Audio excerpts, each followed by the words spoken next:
Little Red Riding Hood, retold by Candice Ransom and illustrated by Tammie Lyon. A long time ago, there lived a sweet little girl who was thoughtful and kind and loved to visit her grandmother. Her grandmother enjoyed the visit so much that she gave the little girl a special present. She sewed the girl a wool cap with a hood. It was the girl's favorite color, a wonderful cherry red. The girl liked her cap so much that she wore it everywhere. First, she wore it to the village store. Then, she wore it to visit her cousins on the other side of the village. She even wore her cap to bed. Soon, everyone called her Little Red Riding Hood. One day, Little Red Riding Hood's mother said, "Your grandmother isn't feeling well. I'll go visit her," said Little Red Riding Hood, "and I'll take a picnic."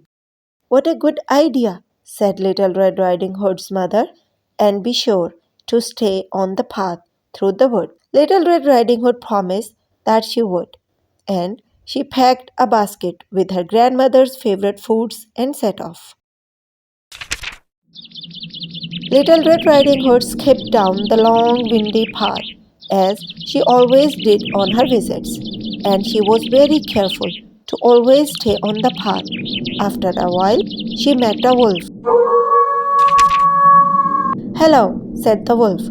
Little Red Riding Hood knew she shouldn't talk to the wolf, but he seems friendly.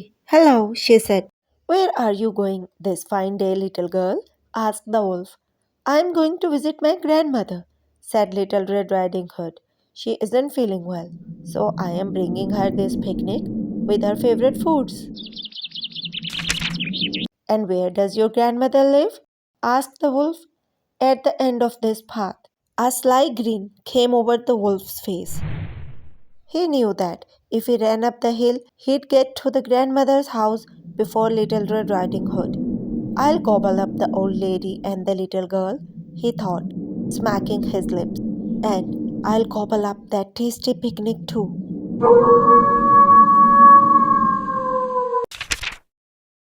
"Look at all the flowers growing in the woods," said the crafty wolf.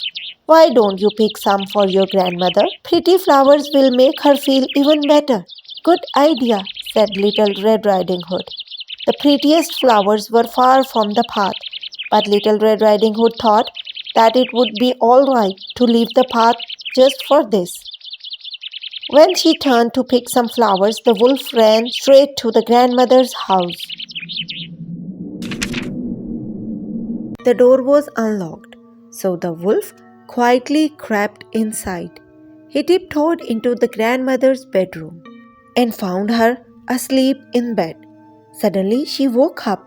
When she saw the wolf, she screamed. "Help! Help!" cried Little Red Riding Hood's grandmother.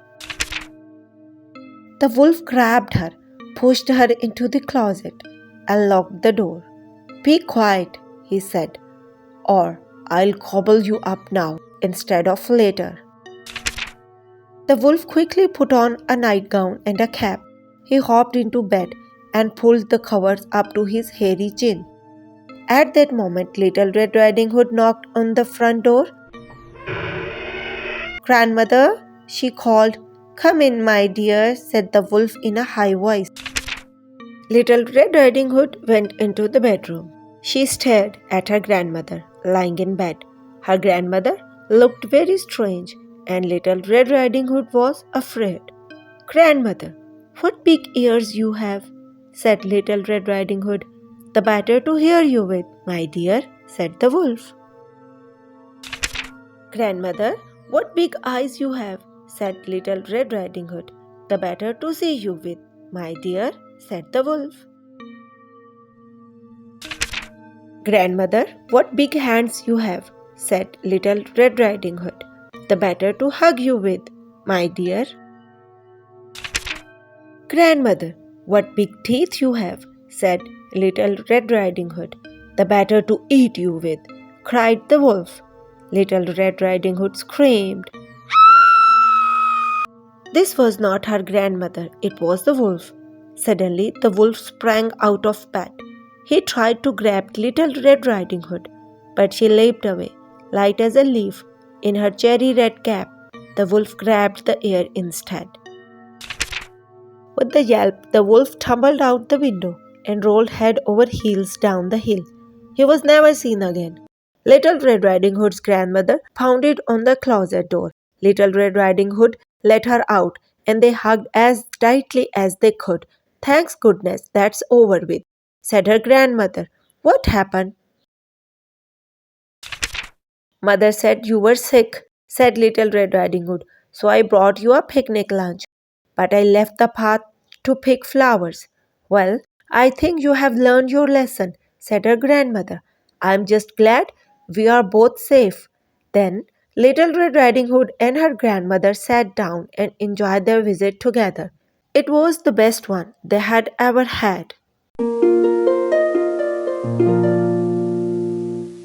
The end.